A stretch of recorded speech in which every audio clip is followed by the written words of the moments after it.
Tuhan. Oh itu kalau Roh Kudus itu sifat Tuhan.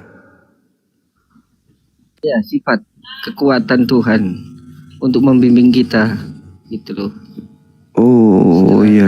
Terangkat ke langit gitu. Iya, kalau di Islam Roh Kudus itu adalah malaikat Jibril.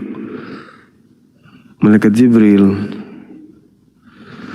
Jadi beliau namanya Jibril, gelarnya Roh Kudus kalau di Islam.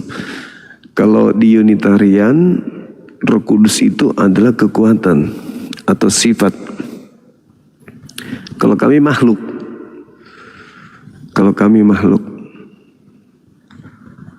Karena contoh misalnya ya, kalau dikatakan itu sifat, bagaimana kita melihat di dalam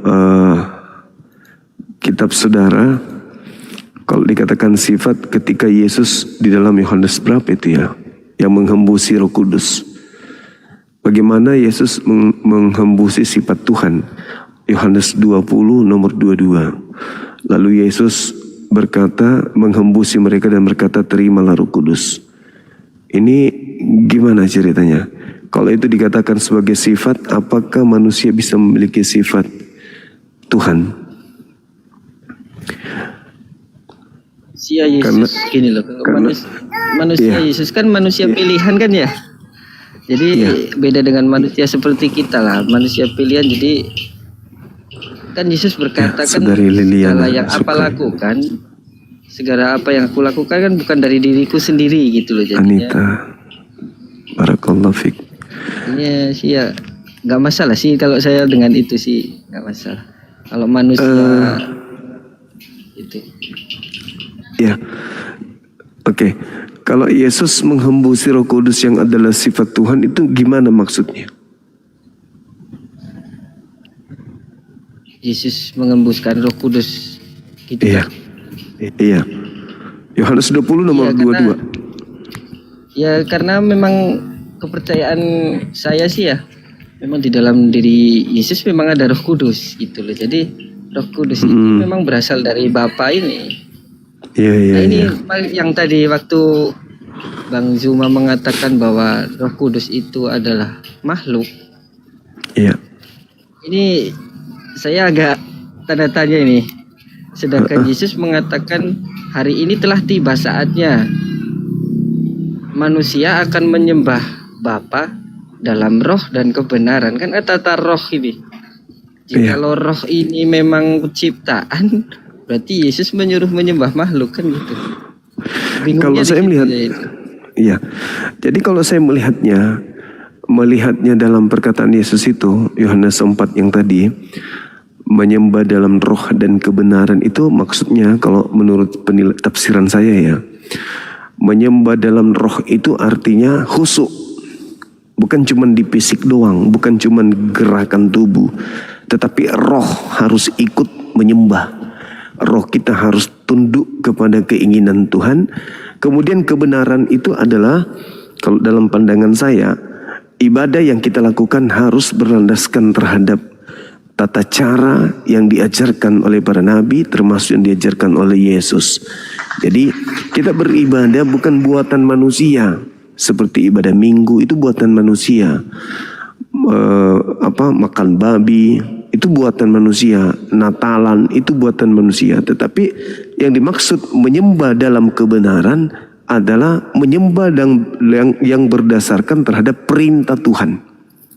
Itu yang disebut benar atau kebenaran.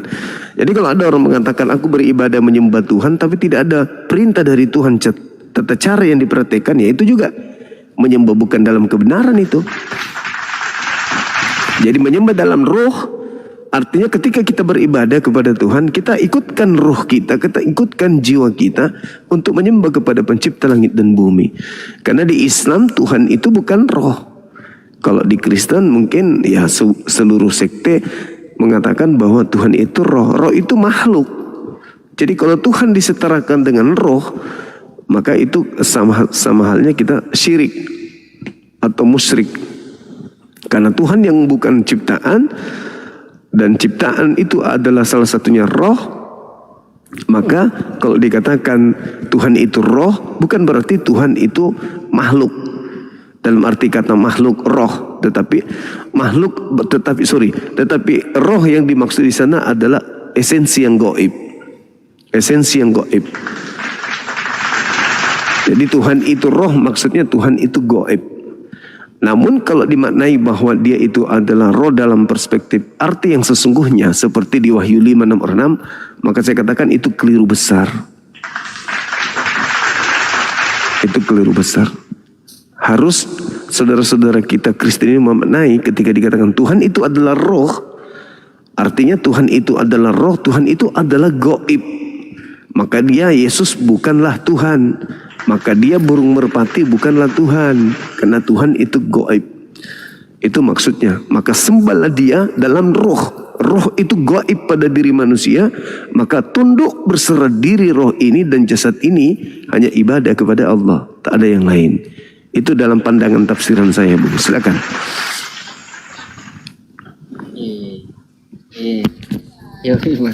Ini di luar tema ya? Iya. Boleh kan? Iya, boleh. Ini Boleh. Saya mau tanya tentang pandangan Islam nih, ya. Bagaimana jikalau saya nih seorang suami, saya mau nyebrang lah, intinya mau nyebrang kepercayaan, tetapi pihak istri tidak setuju. Jikalau saya menyeberang, lebih baik dia meminta selesai gitu. Oke. Bagaimana Baik, Bung. jalannya? Iya. Kalau di Islam itu, yang pertama dalilnya ya ayyuhalladzina amanu qu anfusakum wa ahlikum nara. Wahai orang-orang beriman, jagalah dirimu dan juga keluargamu dari api neraka jahanam. Jadi di Islam itu diajarkan untuk mempertanggungjawabkan keluarga untuk masuk ke dalam surga. Jadi kalau misalnya kita mengajak mereka, kita sudah memperbaiki mereka sebelum menyeberang ke agama baru, tentu kita sudah mengakui agama baru ini adalah agama yang benar. Nah, pemahaman kita tentang kebenaran agama baru itulah harus kita sampaikan kepada istri. Benar-benar kita sampaikan, benar-benar kita uraikan, benar-benar harus sesuai dengan akal sehat. Kita harus berupaya kemudian untuk menjelaskan sebisa mungkin, sebijak mungkin kepada istri yang kita cintai. Kalau kita sudah melakukan seluruh upaya, tetapi dianya benar-benar tidak ingin, maka daripada kita masuk surga neraka bersama-sama, maka lebih baik kita pindah ke agama yang sudah kita anggap benar, lalu kita mencari pasangan yang baru yang seakidah dengan kita. Lalu membentuk rumah tangga yang benar-benar tunduk kepada pencipta langit dan bumi. Karena Al-Quran mengatakan jannatu adadin yadkhulunaha wa man salaha abaihim wa azwajihim wa zurriyatihim. Di Al-Quran dikatakan bahwa surga Aden mereka memasukinya bersama dengan orang-orang yang soleh, dari kalangan nenek moyangnya, dari pasangan-pasangannya, dari anak-anaknya, cucunya. Jadi di Islam itu kita dengan keluarga kita, dengan anak-anak kita, dengan istri kita itu akan masuk ke dalam surga, berumah tangga di sana bersama dengan mereka, hidup kekal dengan anak-anak kita di sana. Kalau agama di luar Islam, seperti saya biasa berdialog dengan teman Kristen, rupa-rupanya kalau dia sudah masuk surga, mereka tidak saling kenal satu sama yang lain. Saya katakan itu bukan surga, itu penyiksaan itu. Kalau kita tidak bisa lagi bersama dengan anak kita, istri kita, keluarga inti kita, saya katakan itu penyiksaan, itu bukan surga. Kalau di Islam, kenapa diwajibkan menjaga keluarga agar mereka bisa masuk ke dalam surga bersama-sama? Karena di surga, baik di dunia maupun kehidupan di dunia dan kehidupan di surga itu di Islam sama keadaannya. Hanya di sana kita hidup dengan mulia, tubuh mulia, segala sikap mulia, apapun itu mulia, dan dipermudah oleh Allah karena di sana hanya ada kenikmatan dan kesenangan. Seperti itu, Bung. Itu di Islam. Jadi kalau misalnya ada keluarga kita yang menahan kita untuk pindah ke agama yang benar-benar kita sudah yakini, tinggalkan. Bina keluarga baru. Karena di dalam keluarga baru inilah ketika ada ketundukan bersama kepada pencipta langit dan bumi, itulah yang disebut keluarga mawaddah warahmah, sakinah dan seterusnya. Begitu, Bung.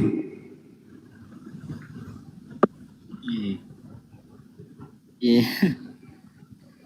Iya, silakan. Iya. Masih ada mungkin yang mau dipertanyakan?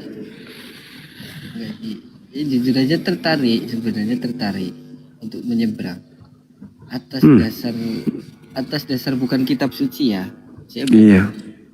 Atas dasar perjalanan kedua sosok ini gitu loh. Jadi menurut saya itu lebih berat yang di Nabi Muhammad cara memperkenalkan agama daripada Yesus ini. Karena Yesus waktu mau dilempari batu dia diselamatkan hilang, kan gitu. Ada cerita yang disalibkan, yang ditombak, itu udah lain lah. Tetapi perjalanan Nabi yang di Islam ini saya baca istimewa lah intinya lah. Alhamdulillah. Dari kotoran yang di jelek-jelekan, yang diludahi, sampai dia datang menjenguk Yahudi, kalau nggak salah Yahudi yang sakit. Betul. Padahal dia sudah sakit kayak gitu. Saya udah, wah ini memang bener Nabi nih kayaknya nih. Saya yakin di situ. Kendalanya ya di sini. Di istri. Saya iya, jujur aja di situ. Anak berapa, Bang? Dua. Oh, 2. Masih kecil-kecil berarti ya? Iya, masih kecil-kecil. Iya. Suaranya agak kecil. Teman-teman kita di bawah tak mendengarnya.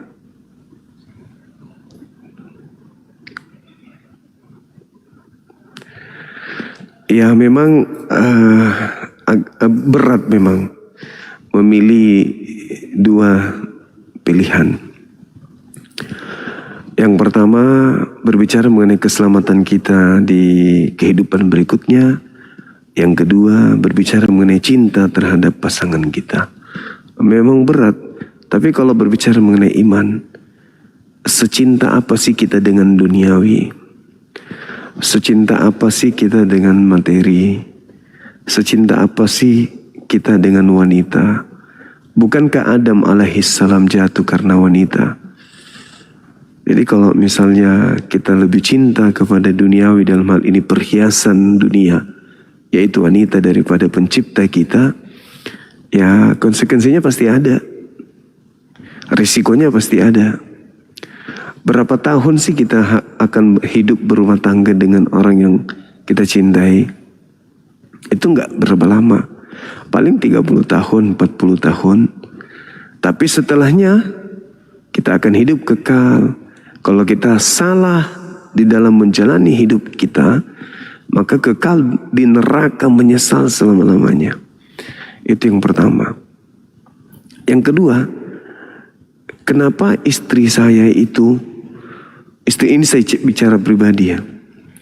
Kenapa istri saya itu waktu saya tanya, Ibu, kenapa sih setiap saya izin poligami Ibu izinkan?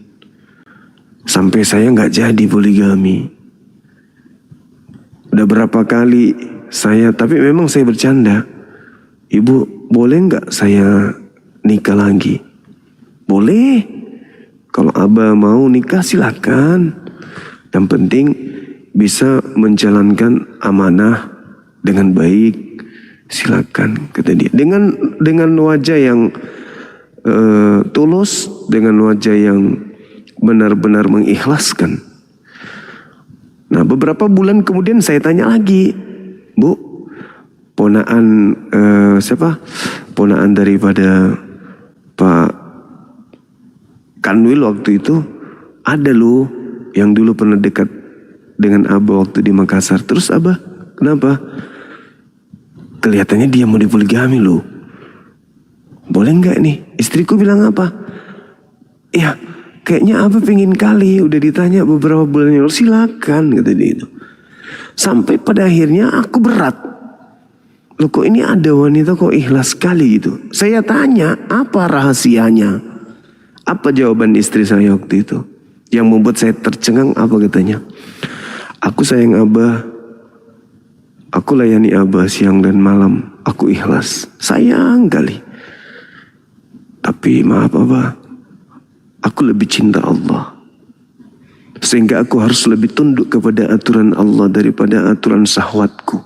Itu kata istri waktu itu. Langsung aku peluk. Apa kataku? Aku tidak akan menduakanmu sampai aku tidak ada di bumi ini atau kamu yang tak ada. Itu sampai beliau benar-benar meninggal ya, aku nggak menduakan beliau. Saking beratnya, udah pergi pun bertahun-tahun, aku masih sendiri karena aku masih terngiang dengan ajaran beliau. Itu katanya, aku cinta sama Abah, aku sayang sama Abah. Tapi maaf dia, aku lebih cinta Tuhanku yang telah menciptakan Abah. Gila, aku bilang pantas aja ibadahnya wanita ini sangat luar biasa. Dia memang sangat cinta dengan ibadahnya. Jadi maksud saya gini bang, kalau yang seakidah aja rela berpisah demi Tuhannya, lalu apalagi dia yang sudah beda keyakinan, kan begitu. Apalah artinya bersama di dunia tapi sengsara di akhirat. Kehidupan kita ini apa sih? Siapa orang terkaya di Indonesia? Mati. Dan siapa yang pernah memegang jabatan sebagai presiden terlama di Indonesia? Sebagai penguasa, mati juga. Kita bukan orang yang terkaya, kita bukan juga penguasa, pasti mati juga. Lalu apa yang kita andalkan? Hanya oleh karena rasa cinta. Cinta, tapi ketika akidah yang menghantarkan kita untuk binasa, maka ya seperti kata istri saya tadi, aku cinta sama ayah, Abah kata dia, sayang banget. Ya memang sayang, istri saya itu memang penyayang. Aku kalau misalnya demam, dia cuci kaki saya itu pakai minyak kayu putih campur air hangat, terus pakai kain digosoknya sampai terkantuk-kantuk dia. Aku juga begitu, kalau debat sampai subuh, dia itu sudah ada di bawah tuh di kaki saya itu, dia lap, dibasahinnya, diurutnya, tampang kelihatan di kamera. Itulah beliau. Tapi ketika aku tanya seperti itu, wanita rela dipoligami, alasannya karena itu adalah perintah Tuhan, anjuran Tuhan, solusi dari Tuhan. Ketika daripada engkau bermaksiat, kata beliau, maka silakan tunduklah kepada perintah Tuhanmu. Karena aku pun sayang Tuhanku daripada Abah, bahkan lebih sayang daripada diri saya sendiri. Waktu saya berpikir, oh iya. Nah jadi kebetulan adik ini datang bertanya, ya saya mengatakan bahwa Nabi Adam alaihissalam jatuh karena istrinya. Itu aja sih. Karena istrinya Nabi Adam jatuh. Saya kira gitu bang. Silakan. Iya bang. Gimana ya? Aku matikan AC dulu deh. Dingin kali AC-nya. Jadi seibarat kita itu ada dalam sebuah kendaraan. Istri nggak tahu kendaraan kita ini menuju kemana. Anak-anak nggak tahu. Tapi kita tahu kendaraan ini melaju kepada jurang. Kita tahu. Apa yang kita lakukan? Tinggal bersama di dalam kendaraan itu melaju sampai jatuh ke jurang, atau mencoba untuk loncat dari kendaraan, mencari bantuan, atau mengambil kendaraan lain yang lajunya jauh lebih kencang untuk menghalangi kemudian kendaraan yang digunakan oleh kita saat ini. Itu sih logika sederhananya. Kita lagi dalam, kita sadar nih kendaraan yang kita ada di atas ini melaju, berjalan dengan kencengnya kepada jurang kebinasaan. Dan kita tahu itu. Kita udah menyatakan kepada istri kita, namun mereka tidak percaya, anak-anak nggak percaya.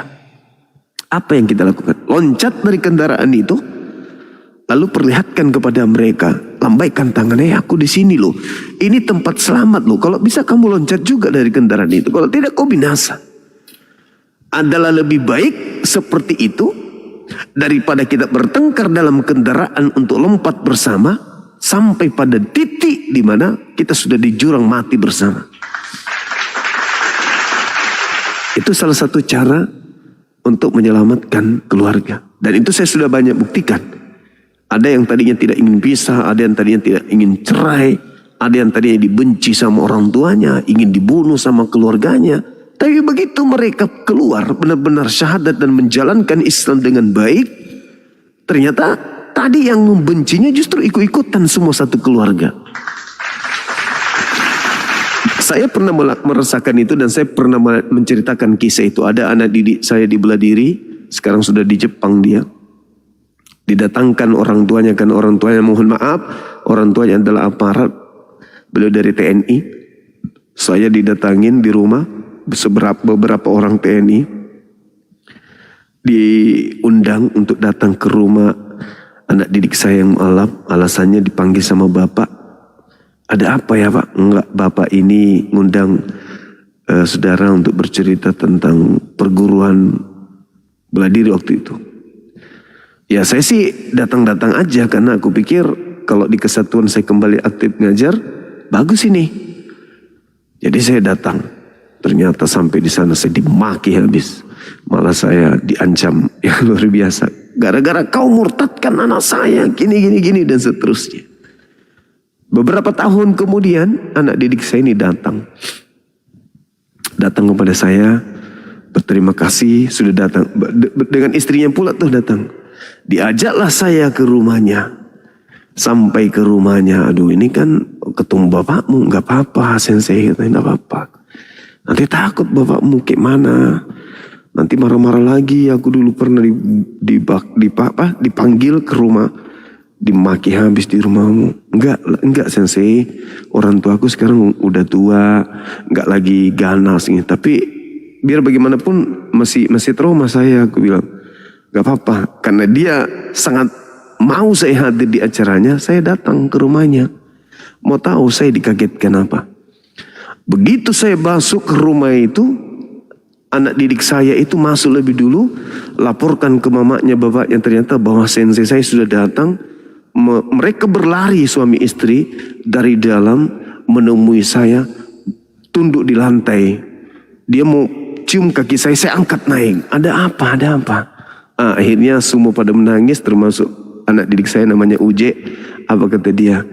Sensei, bapak mama sudah mualaf juga sensei. Kata dia.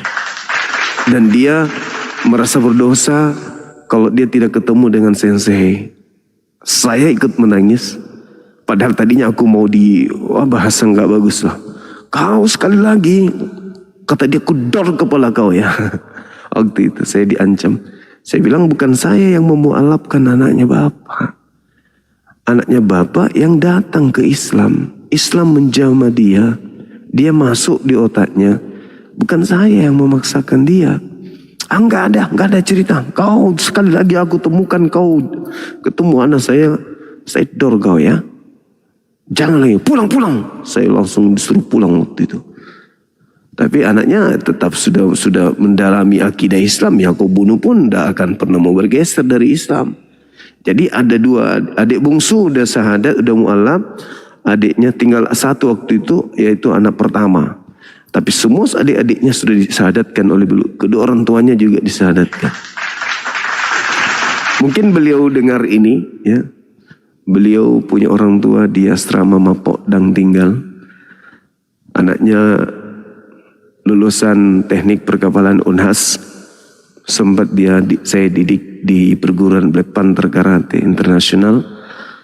Kemudian tiba-tiba saja dia ada di Jepang, nelpon saya waktu itu. Sensei, aku ada di Jepang. Ini siapa? Saya Uje. Sensei, aku mau beli baju dogi, baju karate, kata dia, untuk sensei. Aku mau balik ke Makassar. Oh, kenapa bisa di sana, Dinda? Alhamdulillah, sensei berkat doa saya lulus beberapa tahun yang lalu. Saya di kapal di Jepang. Wah, mantap kali. Ternyata dia pulang mau menikah. Ya belum menikah waktu itu, baru mau menikah. Tapi dia sudah bawa calonnya ke rumah.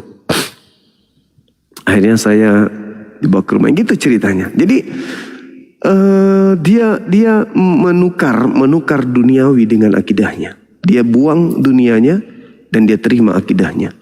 Dan alhasil alhamdulillah kebahagiaan yang tadinya dia takutkan hilang, Ternyata begitu dia memeluk Islam, kebahagiaannya itu datang berkali lipat ganda. Jadi dia buang dirinya dulu dari kendaraan tersebut. Setelah dia keluar dari kendaraan tersebut, dia perlihatkan Islam dengan baik. Orang tuanya jatuh cinta, ini anakku kok tadinya begini, sekarang kok kayak begini. Hubungannya dengan keluarganya kok semakin ini. Akhirnya dia penasaran belajar Islam. Lama-lama dia nyatakan, nah aku mau ikut bersamamu, gitu.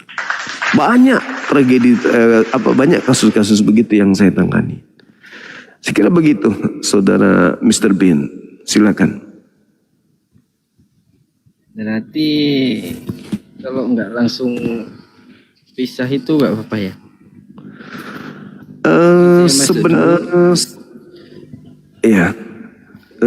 Sebenarnya kalau kita sudah Islam, itu sudah jatuh kepada persinahan kalau kita masih berhubungan badan sama beliau, istri kita. Itu zina jatuhnya, karena sudah beda akidah, bukan lagi suami istri, karena pernikahannya sudah beda agama. Begitu, Bang. Iya. Berat kan? Berat. Masuk Islam itu berat. Berat. Iya. Tapi berat ya, memang kata Quran saya, fariqan hada wa fariqan haqqa alaihimud dalalah. Ketika nanti ada orang yang masuk neraka, Allah sudah katakan, ya memang dia si fulan ini sudah pantas untuk sesat. Karena kebenaran sudah datang kepadanya. Ya, akalnya sudah menghantarkannya kepada Allah. Tetapi dia masih memilih untuk tetap seperti itu. Maka ya pantas dia ke neraka, kata Allah. Wa fariqan hada, dan sepantasnya, dan memang sekelompok orang sudah pantas untuk masuk surga. Kenapa? Karena begitu berat cobaannya, begitu berat godaannya, tetapi dia lebih memilih akidahnya. Maka pantaslah dia mendapatkan petunjuk sampai ia masuk ke surga. Karena dia berjuang. Dia tidak membalelo. Dia nggak takut tentang duniawi. Dia tidak ngeri dengan kejamnya kehidupan dunia. Tetap saja dia pertahankan akidahnya. Inilah yang betul. Bismillah. Dengan menyebut nama Allah, saya melangkah masuk Islam. Selesai. Tapi memang Islam itu tidak seperti agama lain, maaf. Islam itu artinya ketika kita masuk Islam, kita harus berserah diri. Apa itu berserah diri? Kita harus menjadi Muslim. Apa Muslim itu? Ya sama seperti Yesus. Yohanes 14 nomor 31, bagaimana Yesus kemudian taat, berserah diri. Dunia harus tahu bahwa aku senantiasa mengasihi Bapa, yaitu aku selalu melakukan apa yang berkenan dengan hati Bapa. Maka Bapa tidak, Yohanes 8:29, Bapa tidak meninggalkan aku seorang diri. Dia selalu senantiasa menyertai aku, sebab aku selalu melakukan apa yang berkenan dalam hatinya. Itu kata Yesus. Nah, jadi kalau kita Muslim masuk agama Islam, ya harus tunduk kepada aturan Islam, artinya ketundukan. Begitu kita masuk Islam berarti kita harus tunduk, diperhamba oleh pencipta kita. Apa yang diinginkan pencipta kita ya kita lakukan. Itulah yang disebut Muslim. Mohon maaf kalau di agama Kristen ya tidak ada sesuatu yang hukumnya wajib. Nggak ada. Apa yang wajib? Nah, toh Yesus itu hanya untuk kaumnya Bani Israel. Sunat wajib hanya untuk Bani Yakub. Terus kemudian Sabat hanya untuk Bani Yakub. Semuanya untuk Bani Yakub. Beliau datang hanya untuk Bani Yakub. Namun hari ini ketika dia mengatakan hidup kekal itu adalah mengenal dia sebagai utusan Tuhan, itu sudah ada di Islam. Tapi tidak hanya sekedar mengenal Yesus aja sebagai utusan Tuhan lantas masuk surga, enggak. Kenapa?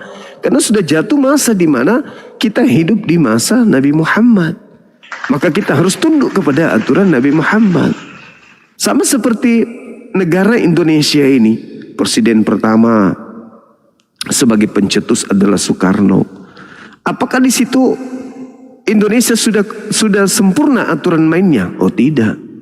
Setelah Soekarno, ya 5 tahun misalnya, itu adalah masa penjajakan. Lalu kemudian presiden berikutnya Soeharto. bertambah tuh aturan main. Lalu kemudian muncul lagi presiden ketiga, bertambah aturan main.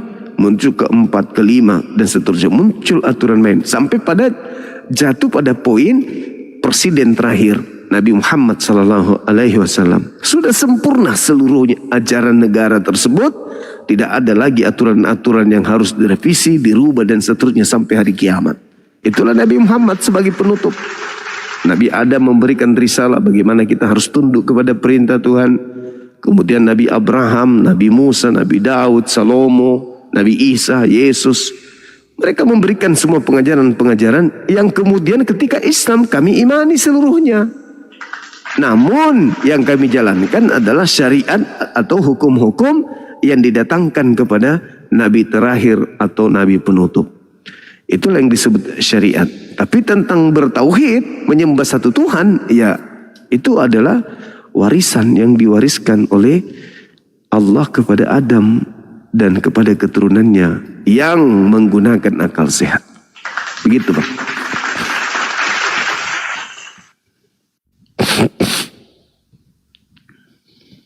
Ya.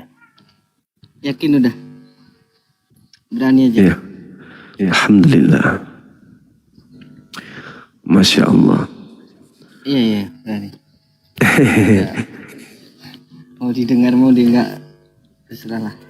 Nanti intinya kalau saya sudah masuk, ya pelan-pelan lah. Iya. Atau enggaknya, ya mau nerima enggaknya, pokoknya pelan-pelan aja. Itu aja. Alhamdulillah. Saya cuma nggak pengen, saya tujuannya satu nggak mau perceraian aja sih. Ini saya yakin aja dah. Soalnya hidup ke depan bukan buat main-main lagi nih soalnya. Iya. Gitu. Kita hidup di dunia ini singkat.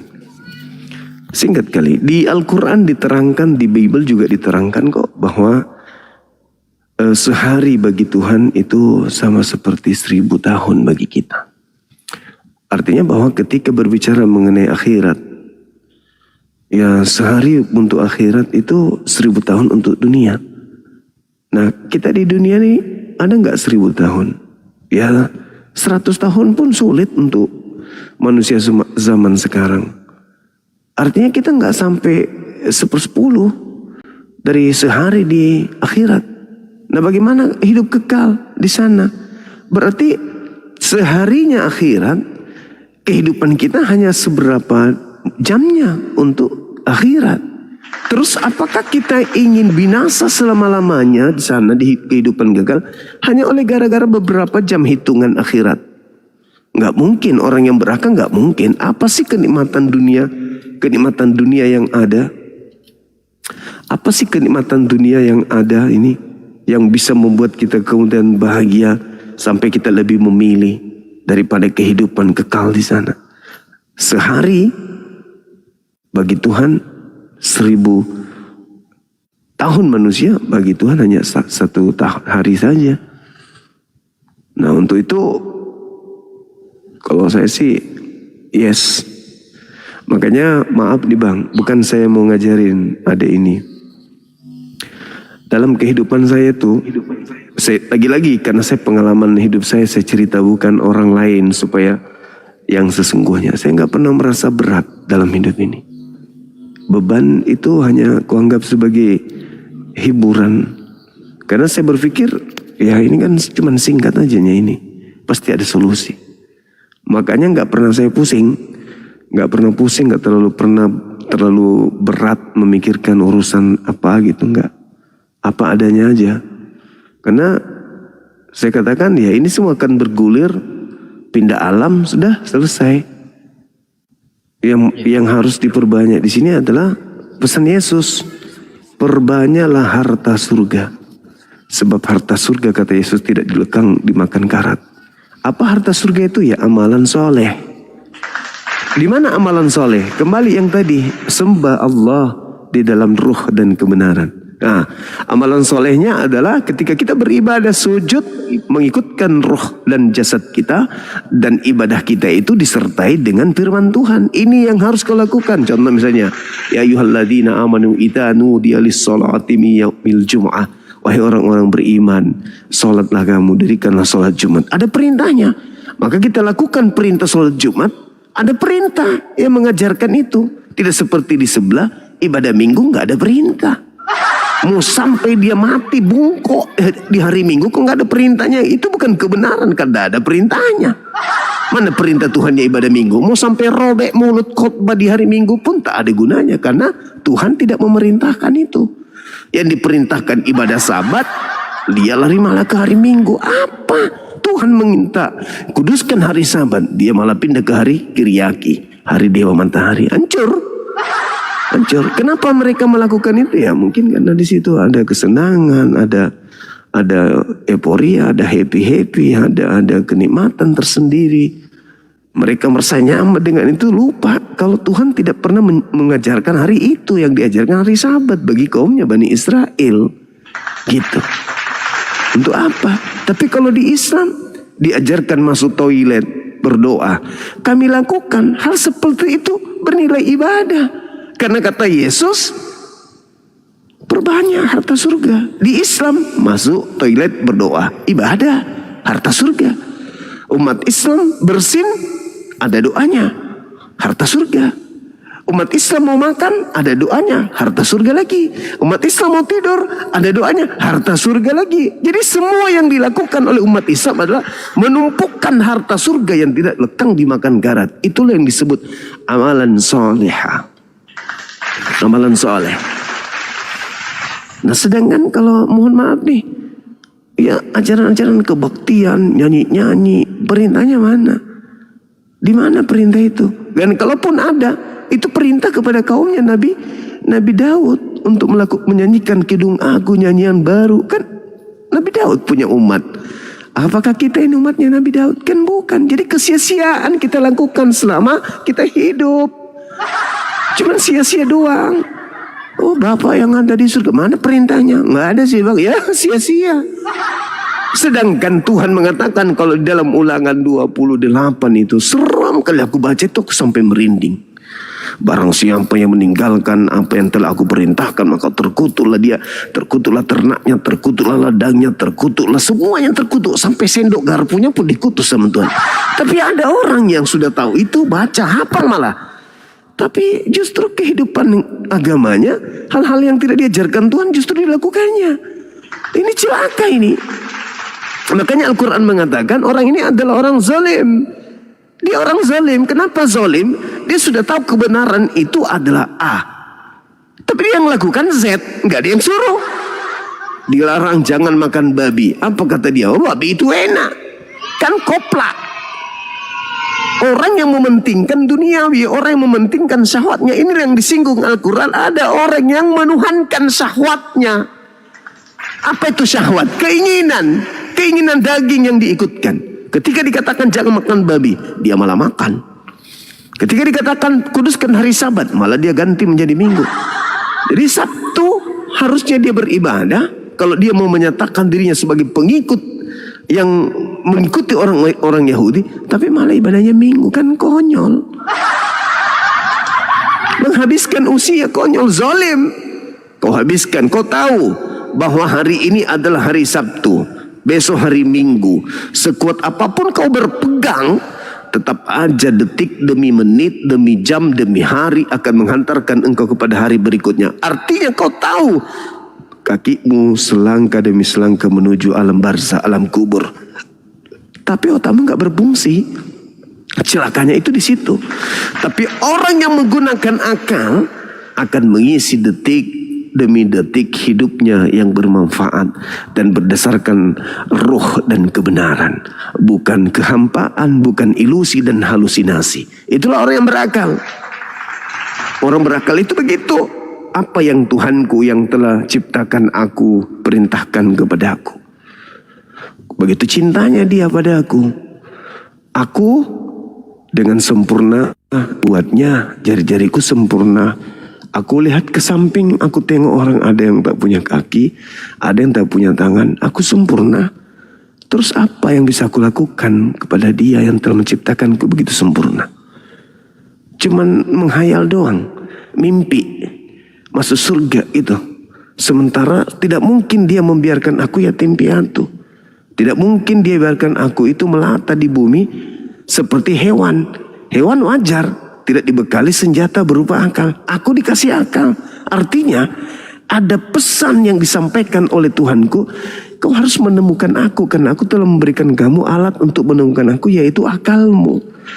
Tapi aku disibukkan dengan hal-hal yang justru tidak pernah aku tahu di mana rimba perintahnya dari mana. Yesus tidak mengenal penulis Lukas, Yesus tidak mengenal penulis Markus, Wahyu, Matius, Yohanes, nggak ada validasi dari Yesus. Kok tetap saja menghabiskan waktu saya di situ untuk apa? Mati sia-sia, percuma. Sedangkan ketika saya berpindah ke alam barzah, tidak sama seperti hari ini. Hari ini roh masih ada dalam jasad. Artinya masih ada kesempatan memilih antara jahat, baik, buruk, dan seterusnya. Tapi ketika saya sudah masuk alam barzah, selangkah saya masuk, gak ada lagi pilihan. Aku mau dibaptis deh, aku mau wudhu deh. Gak ada pilihan itu, gak ada. Apa yang kau lakukan di dunia, apa yang kau torehkan dalam hidupmu, kau harus rasakan di alam barzah. Sampai hari kiamat datang, sampai ke neraka, kau harus lakukan apa yang kau lakukan. Maaf Tuhan, waktu saya di bumi, saya menyembah yang lain selain daripada kamu. Kenapa bisa? Karena aku keturunan. Loh, akalmu ada nggak? Ada. Kenapa kau nggak pakai? Pernah nggak sampai kepadamu pesan bahwa Tuhan itu satu? Pernah. Tuhan itu tidak beranak, tidak pernah. Tuhan itu tidak serupa dengan apapun, pernah. Tuhan itu tempat bergantung, pernah. Tapi kenapa kau menuhankan yang tergantung kepada makhluk? Yang digantung makhluk. Kenapa kau bertuhan kepada anak manusia? Kenapa kau bertuhan kepada yang tiga pribadi? Hah? Jadi gimana sekarang? Kembalikan aku ke bumi. Jangan. Kalau kau kembali ke bumi, nanti ada orang-orang konyol yang tidak punya otak. Tuhan ke engkau lagi. Kau di sini aja. Tapi aku mau, enggak ada, udah cerita habis. Cerita hidupmu di bumi udah habis, gak mungkin kau kembali. Kapan kau kembali kau dituhankan sama kelompok-kelompok cupu? Ditaunya kau, di Surabaya ada orang mati bangkit lagi. Oh sudahlah, mereka akan datang menyembahmu. Kok bisa begitu? Ya iya, orang kabar-kabar 2000 tahun yang lalu aja mereka masih percaya. Apalagi kalau di tengah-tengahnya terjadi benar-benaran, kau dituhankan. Kenapa bisa begitu bang? Ya karena mereka orang masa bodoh, selalu ingin melemparkan tanggung jawab kepada orang lain. Dia yang berdosa, orang lain disuruh tanggung. Dia yang berzina, orang lain disuruh tanggung. Orang-orang konyol. Jadi gimana? Ya kau di sini, siapa suruh kau tidak sunnah, siapa suruh kau makan babi, siapa suruh begini, ya kau rasakan aja nya. Nggak bisa lagi aku kembali rupanya, nggak bisa. Meskipun saya kembali menjadi monyet, nggak ada cerita. Jangan kau akal-akalan. Di dunia kau akal-akalan, di alam kubur juga kau mau akal-akalan. Benar-benar ku pijat nanti kau di neraka. Belum masuk neraka kau udah ku nerakakan lebih dulu. Janganlah bos. Itulah mungkin yang terjadi. Jadi saudaraku, ya hidup ini kata Tuhan hanyalah senda gurau. Kaidah Islam, wa ma khalaqtul jinna wal ins illa liya'budu. Aku tidak menciptakan manusia selain hanya untuk beribadah kepada aku. Kenapa bisa harus beribadah kepada aku? Ya, karena aku sudah menyiapkan kesenangan, kebahagiaan, kenikmatan kekal untuk mereka. Aku nggak menyiksanya kok. Aku hanya minta dia tenang. Ketika ada masalah datang kepada aku sujud. Ketika dia ada penyakit puasa. Ketika ada kegelisahan infak sedekah. Aku nggak nyiksa hamba aku kok. Aku sayang sama mereka. Cuman mereka aja yang menganggap kalau sholat itu pemaksaan, puasa itu adalah pemaksaan, ini pemaksaan. Enggak kok, itu kembali kepada mereka kok. Enggak sulit. Lagian juga mereka hidup di bumi paling berapa puluh tahun kok. Habis itu aku beri dia kenikmatan tak ada habisnya. Gitu. Saya kira begitu saudaraku, Mr. Bean. Waktu dan tempat disilakan untuk mengambil sikap. Kapan mau bersyahadat? Apakah sekarang atau menunggu beberapa hari ke depannya? Apakah di sini atau di masjid? Saya kembalikan kepada saudara. Silakan. Iya. Saya minta waktu 15 menit lah. Saya mau izin, mau nggak mau izin dulu. izin dulu sama istri. Bentar. Iya, silakan. Nanti saya minta tolong saya naik lagi. Apapun hasilnya saya naik lagi. Oke, silakan saudara. Iya. Mr. Bin, silakan. Baik. Saya musyawarah dulu sama istri bentar. Baik, silakan. La ikraha fiddin. Tidak ada paksaan dalam dinul Islam. Silakan. Iya baik. Terima kasih. Selamat malam. Malam, saudara, malam.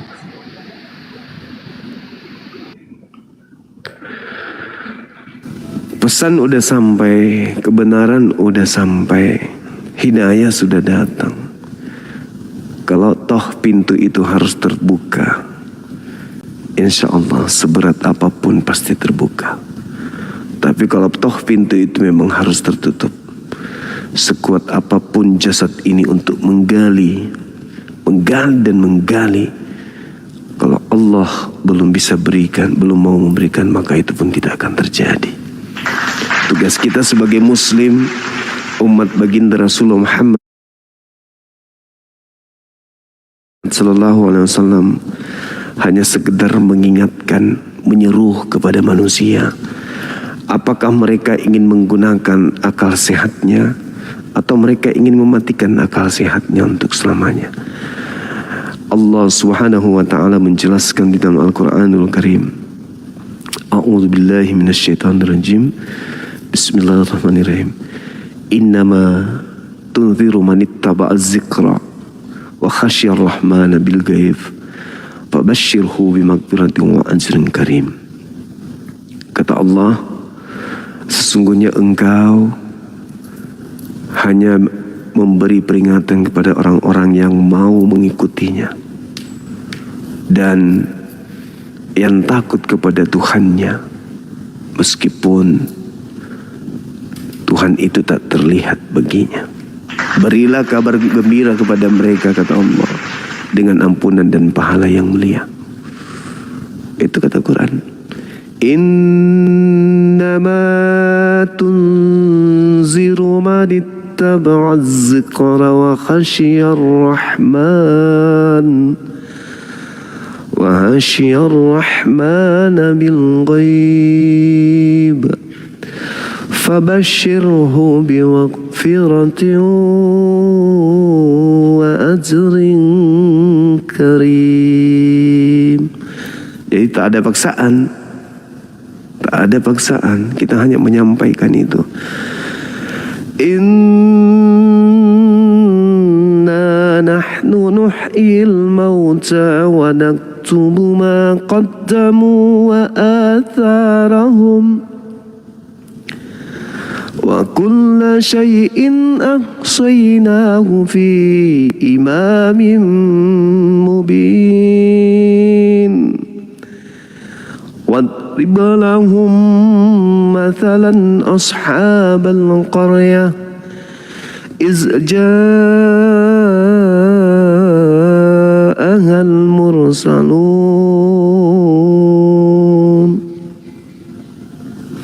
Jadi kita hanya menyampaikan. Subhanallah. Abiyu, sahabat-sahabat semuanya, syukran. Kita hanya menyampaikan.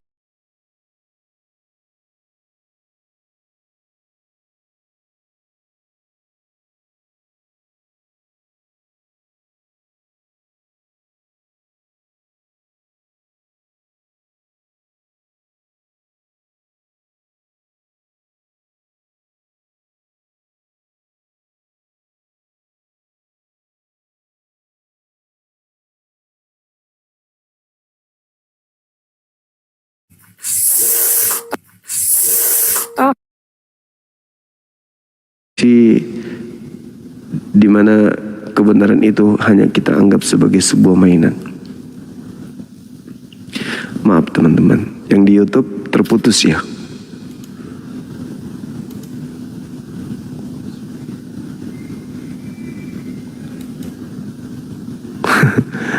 Ternyata HP saya mati satu teman-teman. Yang ku pakai live kan di YouTube terputus. Alhamdulillah. Untung HP-nya ada 17, jadi langsung ada cadangan. Silakan saudara-saudara saya non muslim ajukan permintaan ya.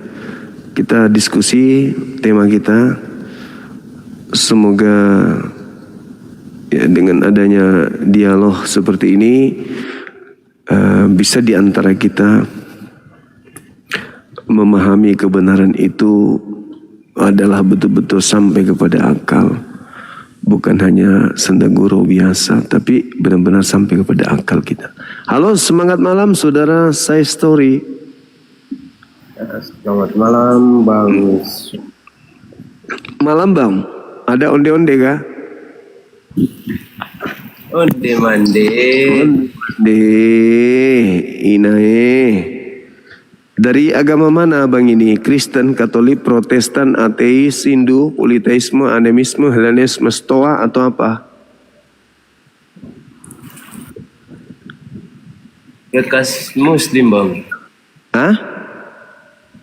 Orang Muslim Bang. Bekas Muslim?